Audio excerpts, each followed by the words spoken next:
Hashima হেনা daily blog ভিডিওতে সবাইকে স্বাগতম। আসসালামু আলাইকুম। সবাই কেমন আছেন? আবারও নতুন একটি ভিডিও নিয়ে আপনাদের মাঝে চলে আসলাম। ঝরঝরে খিচুড়ি ভাত রান্না, দেশি মুরগির মাখো মাখো মাংস রান্নার রেসিপি। আমার বর মুরগি কাটতে বসে গেছে, আর এদিকে আমি ছাদে চলে আসলাম কয়েকটা কাঁচা মরিচ নেওয়ার জন্য। কয়েকদিন যাবত আমি ছাদে আসতে পারি নাই, সেজন্য মরিচগুলো আমার লাল লাল হয়ে গেছে। তারপরে আমি কয়েকটা মরিচ গুলো নিয়ে নিলাম, দেখতে পাচ্ছেন। আর আমি মুরগি কাটতে বসি নাই, কারণ আমি আগের দিন অনেকগুলো মাছ কাটছি, আমার হাতের অবস্থা একদম ভালো নাই। আজ আজ ছুটির দিন, আমার বর বাসায় আছে, সেজন্য আমায় কাটার কাজে সাহায্য করছে। তারপরে আমি একটা ফ্রাই প্যানে পেঁয়াজ কুচি, খাঁটি সরিষার তেল নিয়েছি।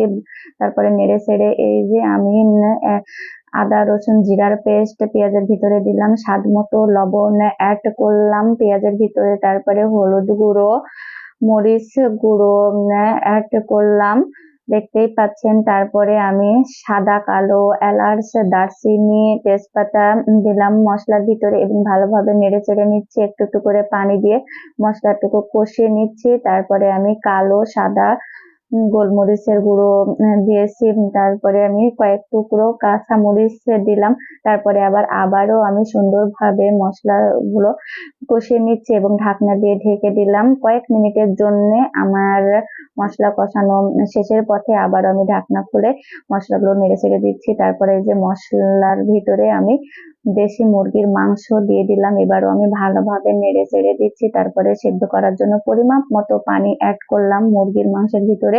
তারপরে ঢাকনা দিয়ে ঢেকে দিলাম। এখানে আমি প্রেসার কুকার নিয়েছি এবং 2.5 পট চাল আর ডাল নিয়েছি। তারপরে প্রেসার কুকারের ভিতরে দিয়ে দিলাম আমি চাল আর ডাল। তারপরে আমি এখানে পেঁয়াজ কুচি, কাঁচামরিচ ফালি চালের ভিতরে অ্যাড করলাম। তারপরে আমি এখানে স্বাদ মতো লবণ, হলুদ গুঁড়ো এবং মরিচ গুঁড়ো, কালো সাদা এলাচ দারচিনি তেজপাতা দিয়ে দিলাম এবং খাঁটি সরিষার তেল চালের ভিতরে অ্যাড করলাম। তারপরে সুন্দরভাবে আমি নেড়ে চেড়ে দিচ্ছি। নাড়ার মধ্যেও কিন্তু খিচুড়ি ভাত অনেক স্বাদ হয়, যত নাড়বেন ততই স্বাদ হয়। তারপরে আমি 2.5 পট চালের জন্য আমি 5 পট পানি নিয়েছি, বেশি পানি নিইনি কারণ আমার ভাতটা ঝরঝরে হবে না। তারপরে আদা রসুন জিরার পেস্ট দিলাম। আর ভাত ঝরঝরে না হলেও মাংস দিয়ে খেতে একদম ভালো লাগবে না, নরম ভাতের সাথে একদম ভালো লাগবে না। আমি প্রেসার কুকার আমি গ্যাসের চুলায় উঠে দিয়েছি, আর এদিকে মাংস সেদ্ধ আমার হয়ে গেছে। তারপরে ঝোলের জন্য আমি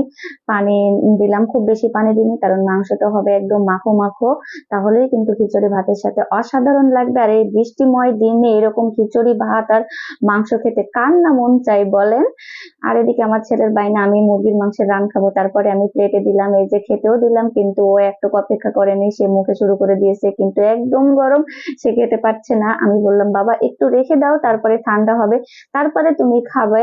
তারপরে রেখে দিল। আর এই যে আমার ভাত এদিকে হয়ে গেছে, ঝরঝরে খিচুড়ি ভাত রান্না, দেখতেই পাচ্ছেন কত সুন্দর হয়েছে ঝরঝরে খিচুড়ি ভাত আর দেশি মুরগির মাখো মাখো মাংস রান্না কেমন হয়েছে প্লিজ কমেন্ট করে জানাবেন। নেক্সট ভিডিও নিয়ে আপনাদের মাঝে চলে আসবো। আমার চ্যানেলটিকে সাবস্ক্রাইব করে পাশেই থাকবেন। আজকের মতো এই পর্যন্ত, আল্লাহ হাফেজ।